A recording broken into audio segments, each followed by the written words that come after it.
So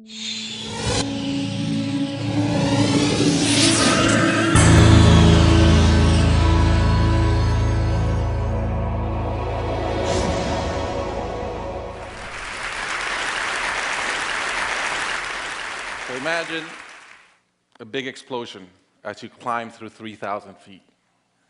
Imagine a plane full of smoke. Imagine an engine going clack, clack, clack, clack, clack, clack, clack. Sounds scary. Well, I had a unique seat that day. I was sitting in 1D. I was the only one who could talk to the flight attendants. So I looked at them right away, and they said, no problem. We probably hit some birds. The pilot had already turned the plane around, and we weren't that far. You could see Manhattan. 2 minutes later, 3 things happen at the same time. The pilot lines up the plane with the Hudson River. It's usually not the route. He turns off the engines. Now imagine being on a plane with no sound.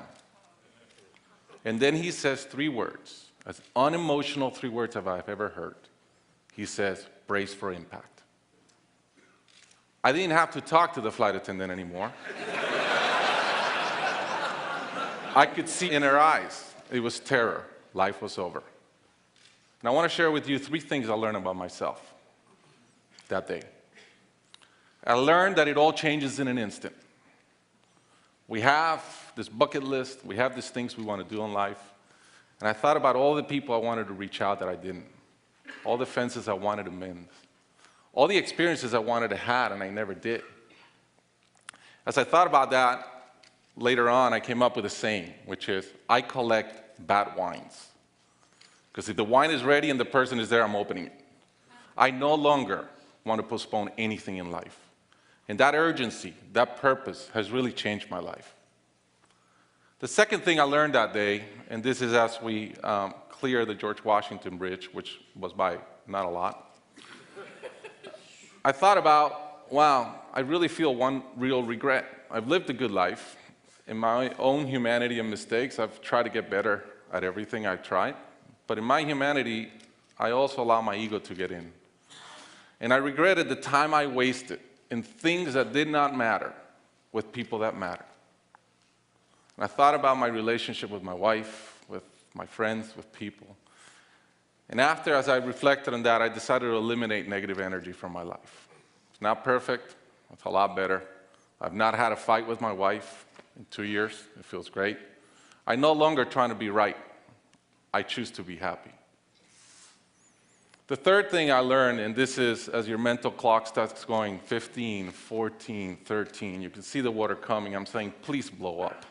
Right? I don't want this thing to break in 20 pieces like you've seen in those documentaries. And as we're coming down, I had a sense of, wow, dying is not scary. It's almost like we've been preparing for it our whole lives. But it was very sad. I didn't want to go. I love my life. And that sadness really framed in one thought, which is, I only wish for one thing. I only wish I could see my kids grow up. About a month later, I was in a performance by my daughter, first grader, not much artistic talent, yet. And I'm bawling, I'm crying like a little kid. And it made all the sense in the world to me.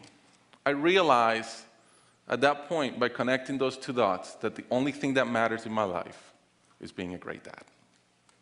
Above all, the only goal I have in life is to be a good dad. I was given the gift of a miracle, of not dying that day.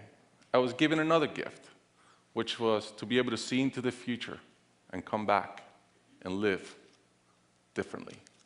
I challenge you guys that are flying today. Imagine the same thing happens on your plane, and please don't. But imagine, and how would you change? What would you get done that you're waiting to get done because you think you'll be here forever? How would you change your relationships and the negative energy in them? And more than anything, are you being the best parent you can? Thank you.